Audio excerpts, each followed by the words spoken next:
Hey girl, how you doing? We're about to talk about some squats. What's up guys, this is Jeron with Savage Gym here. If I sound a little bit off, that's because I just got finished singing happy birthday to Adrian Larson while shooting ammonia up my nose. Happy birthday to you. Happy birthday. I hope you can see my tears. And I still can't quite smell or talk right. But today, I wanted to spend some time and actually go over some of the reasons why I have multiple different approaches towards teaching the squat. If you followed some of the content that I've published recently, you'll notice that in our latest seminar, we really focused on a more grounds up approach towards teaching the squat, whereby we focus on learning how to properly root to the floor and then create tension in through the core via proper intra-abdominal pressure and then also proper rib cage position. Now, if you look a little further back, I have another sequence called the beginner squat sequence, and that's a little bit different in that we start by first working bodyweight squat down to a box and emphasize more learning how to sit back into the hips.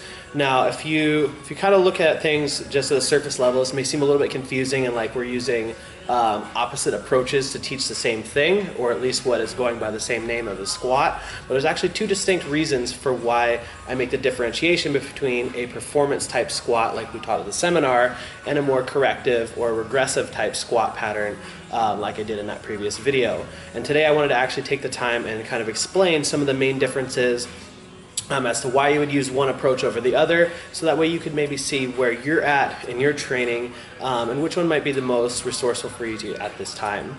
So first, the main difference is going to be the emphasis of the two different approaches. Obviously, with a more performance type squat, our main priority is tension and learning how to properly brace the core and create tension throughout the entire body, so that way you can move as a coordinated unit and lift the maximal amount of weight. With the corrective type squat pattern, where we are learning via a box squat, our main goal is learning proper motor patterns and sequencing. Now, these are things that can often get disrupted by environmental factors such as sitting at a desk for long periods of time or driving, or even things that you don't really expect like texting on your phone, switching on an iPad, having low self-esteem, being homeschooled, walking like an emo kid. All of these things create imbalances that your body is going to find a compensatory pattern to live with so you can still be a functioning human. If you have a sunken chest, your shoulders are going to drop forward, your back is going to tuck under, and you're going to start to get lower back pain from that dysfunction and through the hips. Set yourself up for injury and through the shoulders as well. That can also cause breathing issues, which then really just throw off the pattern of what your body should be doing automatically with its breathing and its movement.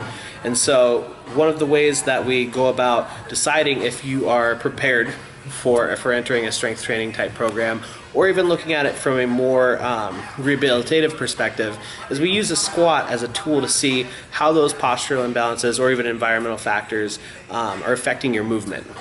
And a squat pattern is a great way to learn a lot about somebody and what their history is just based on how they move. And so I use a box squat to really assess that, the things that we're looking for there. And I did go over this in a lot more detail in the beginner squat sequence video. I'll link that below so I don't have to basically reiterate everything from that video.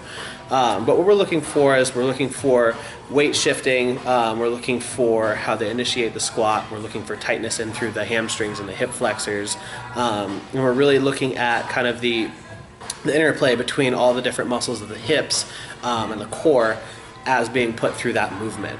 Obviously, if we're in a more performance type situation, our goal is to lift more weight.